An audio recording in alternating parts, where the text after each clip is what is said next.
And hello everyone, welcome to this week's continuation of the Sandwich Horse Defense Treatise, the fourth part in chapter 5 in the masterpiece by Grandmaster Ronghua.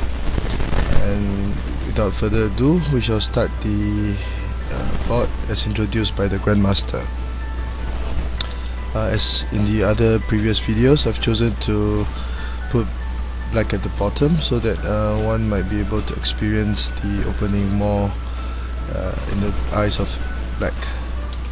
So the central cannon, sandwich horse defense, and again in this board P3 plus 1 was played by red. Black will counter and red would choose the edge horse, and as in the chapter, black would advance his left elephant to the central file. And in this part, the position shown here would be the topic of discussion. Red would choose to develop his left chariot as a rank chariot. One might think of it as an improvisation in the earlier boards, because if you went through the previous videos, Red's left chariot, the development of left Red's chariot was always an issue, and in this part Red will try to develop it as a rank chariot early on in the game. And when the rank chariot is developed, it will usually move to the fourth file, as in this case to target the pale corner cannon of black. So at this point in time, two variations are commonly seen. The first of which would be c2 equals to 1. Since red has developed his chariot as a rank chariot, black would try to develop his right chariot as a foul chariot, and c2 equals to 1 would be able to do so. So red would move his chariot across the palace as planned. Black would defend his pale corner cannon, and red would try to develop his edge horse in this manner. And R1 equals to 2 will be played, as black would choose to develop his chariot as a foul chariot. One might wonder, if red had pushed the edge pawn forward, would it be possible to play P1 plus 1 instead of R1 equals to 2? However, this would not be advantageous, because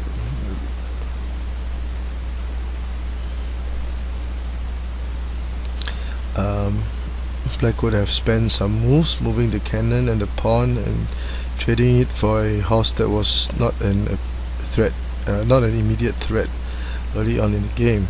And although the black chariot was able to move to the riverbank, it was blocked by his own pawn, so the efficiency of this chariot at this point in time would not be very good. And once red had advanced his chariot to the pawn rank, the horse would be placed in immediate danger. So this would not be ideal for black, and red would have the advantage in this situation. Hence P1 plus 1 would not be an ideal ideal variation. So usually black would continue with R1 equals to 2. Black would choose the 5-7 cannons, and red would cross the river with the chariot, and so would red. And it would be at this time that red could try to advance his edge pawn.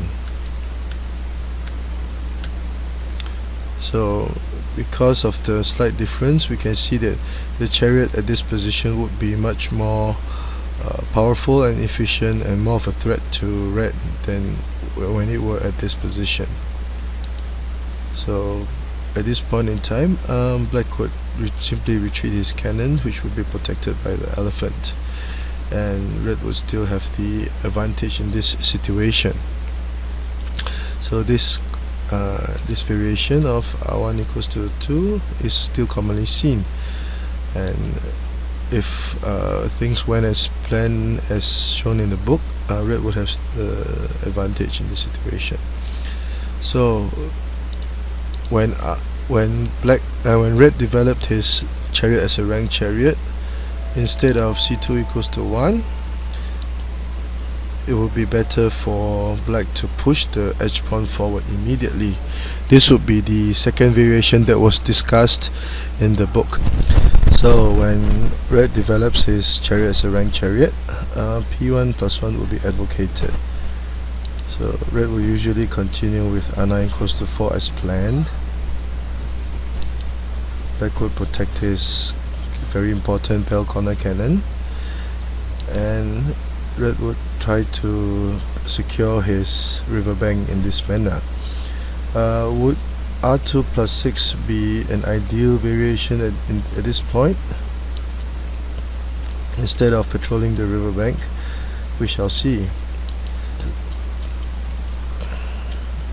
Okay, black would get a cross riverbank chariot,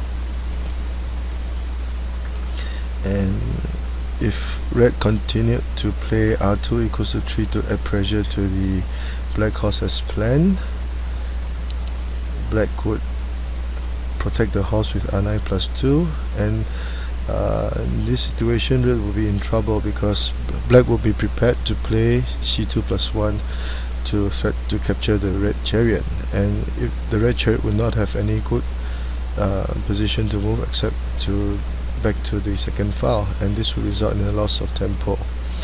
So in this situation, black would have considered to have achieved a very satisfactory opening. So that is why r2 equals to 6 will be too brash at the moment.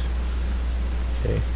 You might also wonder, instead of capturing the pawn, would red have been better if he tried to trade chariots?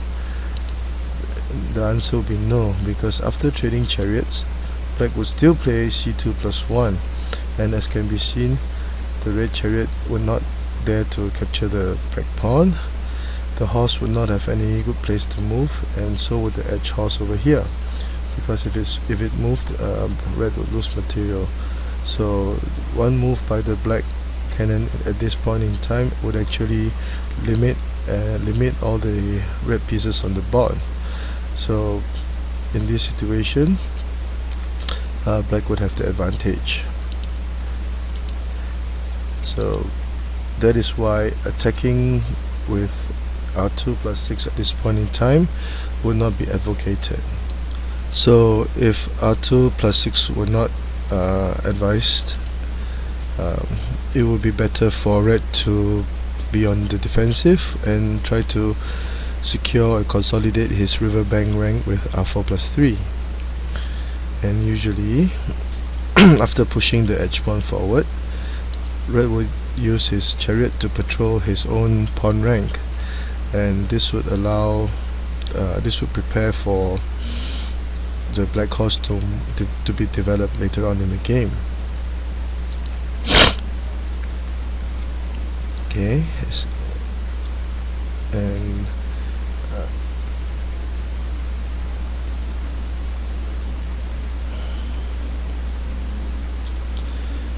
as can be seen, it will be a very even situation at this point in time, because black would be applying pressure on red's left flank, and the edge horse was not developed. Red's other horse would also have trouble being developed because it cannot move h3 plus 4, and if it moves h3 plus 2, it will not be as ideal because it will be further away from the center where the horse could do more damage. So at this point in time, it will be an inverse situation, and this would be satisfactory for black. So in this board, there were only two variations, and there was still some room for more study into this variation, which is not so commonly seen. And a short revision, the topic of discussion would be r9 plus 1, where red would develop his left chariot as a rank chariot, and there were two variations, the first of which was c2 equals to 1, which was not ideal. The second one would be P1 plus 1, which was advocated by the Grandmaster. So if P1 plus 1 were played,